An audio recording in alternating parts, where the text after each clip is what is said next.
کے سامنے گڑگڑانے کا ہے، معافی مانگنے کا ہے. ہم سے جو غلطیاں ہوئی ہیں وہ اللہ تعالیٰ ان کو معاف کر دے ہماری. جب یہ مسئلہ حل ہوگا، اس لیے یہ کیوں یہ ساری دنیا میں یہ بات تو ابھی تک کنٹرول نہیں ہو رہی. اگر یہ صرف دنیاوی معاملہ ہوتا تو اب تک حالات ٹھیک ہو گئے ہوتے، لیکن یہ اللہ کی طرف سے بہرحال ہماری غلطیوں کا، ہماری بدعمالیوں کا یہ نتیجہ ہے. اور پچھلے دنوں جو دہلی میں جو قتل عام ہوا مسلمانوں کا، کیا وہ کسی کوئی مثال معمولی نہیں ہے؟ تو ہمیں یہ ساری چیزیں دیکھنی ہوں گی، لیکن ساتھ ساتھ اس کے ہمیں سب کو ساتھ لے کر چلنا ہوگا. اور ہم سارے ہندوستان کا ایک ایک بچہ اس وقت ساتھ ہے. جو کچھ یہاں پر لاک ڈاؤن کا عمل کیا جا رہا ہے یا جو بھی طریقے اپنائے گئے ہیں، ہم ہر طریقے سے ہندوستان کے ساتھ ہیں اور ہم ہر قربانی کے لیے تیار ہیں. لیکن ہم چاہتے ہیں کہ کوئی ہندوستان کے اندر جو غریب لوگ ہیں، جو کسان ہیں، مزدور ہیں، اور 80 کروڑ جو آدمی ہندوستان میں غریب ہے، اس کا پیٹ کیسے بھرے گا؟ اتنے دنوں جب لاک ڈاؤن چل رہا ہے، چلتے ہوئے آج میرے سامنے 35واں دن آ گیا. لیکن بہرحال کس طریقے سے وہ غریب آدمی وہ کیسے اپنی زندگی گزار رہے ہیں، کس طریقے سے اپنا پیٹ بھر رہے ہیں، ہمیں ان کی طرف بھی دیکھنا ہوگا.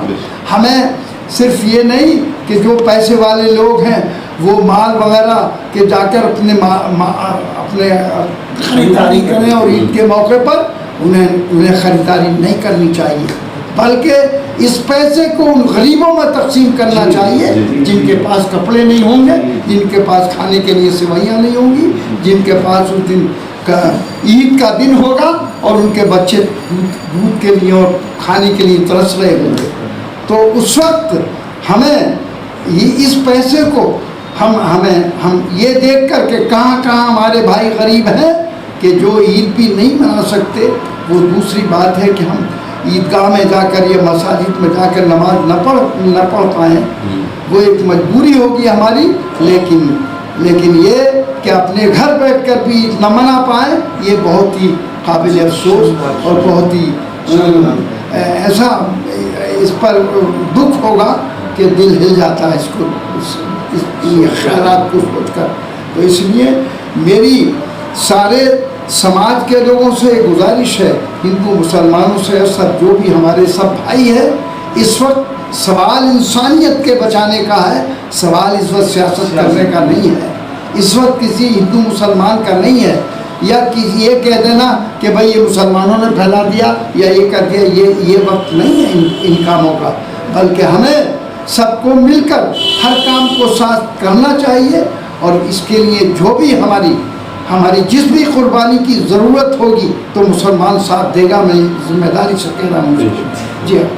تو لہذا میں اس میں ایک شعر پڑھنا چاہوں گا کہ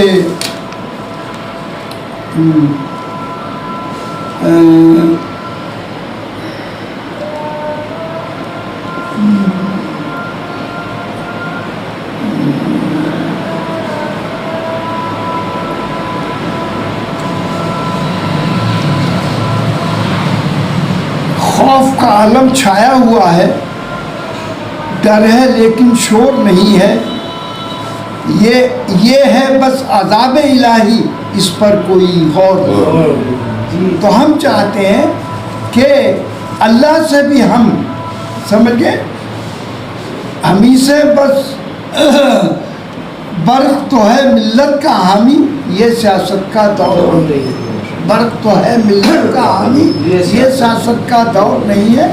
ہمیں اس وقت اپنے ملک کو بچانے کے لیے، انسانوں کو بچانے کے لیے، اور خاص طور سے وہ لوگ جو آج بھوکے مر رہے ہیں، جو غریب ہیں، جن پر ایک وقت کے کھانے کے لیے نہیں ہے، ہمارے لاک ڈاؤن اور اس کا جو اس وقت حالات ہمارے سامنے ہے، اس کا سب سے بڑا مقصد یہ ہے کہ ہمارا کوئی بھی آدمی ہندوستان میں بھوکا نہ مرے. سب سے پہلے ہمیں یہ دیکھنے کی ضرورت ہے اور اسی کے سدھار کی ضرورت ہے کہ کیسے بچا پائیں گے اپنے ملک کو، اپنے بھائیوں کو. تو اب اس وقت ہمیں کسی کی طرف نہیں دیکھنا کہ صاحب یہ کون ہندو ہے کون مسلمان ہے، اس کا کوئی سوال پیدا نہیں ہوتا. لہذا میری بزرگ گزارش ہے کہ ہم اس وقت سب مل کے ملک کو بچانے کے لیے، ملک کی پریشانی کو دور کرنے کے لیے اور حالات کو استوار کرنے کے لیے، مضبوط کرنے کے لیے، ملک کو بچانے کے لیے ہماری سب کی مشترکہ ذمہ داری ہے. ہم سب مل کر کام کریں اور ہم کوئی نفرت نہ پھیلائیں، کوئی نفرت کی بات نہ کریں. یہ نفرت کا زمانہ نہیں ہے، یہ سیاست کا زمانہ نہیں ہے. اس لیے میں انہی الفاظ کے ساتھ میں گزارش کرتا ہوں تو کہ سب کو اب اس وقت رمضان کا مہینہ ہے، اس مبارک مہینے میں مسلمان گڑ گڑا کر اپنی قوم اور ملت کے لیے اور پورے ملک کے لیے دعا کریں کہ ہمارے ملک کے اندر جو پریشانی و مصیبت جہاں ساری دنیا میں آئی ہوئی ہے، ہمارے ملک کے اندر بھی ہے، اللہ ہمیں معاف کر دے اور ہمیں مطلب یہ کہ اس قابل کر دے کہ ہم پھر وہی زندگی جو ہماری تھی، وہی زندگی ہماری بہرحال سکون کی زندگی ہمیں نصیب ہو جائے. تو اللہ ہی ہمیں معاف کرے گا، اسی سے ہماری دعا ہے اور اسی سے ہم بہرحال رات کی تنہائیوں میں گڑ گڑا کر معافی مانگ رہے ہیں. خدا حافظ. جی ابھی آپ سن رہے تھے سنبھل ضلع کے ممبر پارلیمنٹ جناب شفیق الرحمان برق صاحب کو. بہت اچھا قوم کو خطاب کیا آپ نے اور بتائی ہیں کچھ ایسی باتیں جو ہر طبقے کے لحاظ سے بہت مناسب ہوں گی. آپ نے اپنے ہاتھ سے لکھے ہوئے کچھ کلام بھی سنائے ہیں، وہ بھی ہم آپ کو سنائیں گے. ابھی جیسے آپ نے کہا کہ اس وقت سیاست کا وقت نہیں ہے، اس وقت تو وہ وقت ہے جو ایک دوسرے کے کام آئے. جیسا کہ کچھ پچھلے دنوں کچھ چینل نے تبلیغی جماعت کے بارے میں غلط فہمیاں ذکر کی، آج وہی تبلیغی جماعت کے لوگ سینکڑوں کی تعداد میں ملک کے مختلف حصوں میں اپنا خون دے کر لوگوں کی جان بچا رہے ہیں. تو اپنے غم غصے کو بھولیں اور قوم کی خدمت کریں، ملک کی خدمت کریں. اسی کے ساتھ بہت بہت شکریہ. میں شاہ نواز احمد خان نام الحق کیمرہ مین کے ساتھ ریئل لائف نیوز چینل سے شکریہ.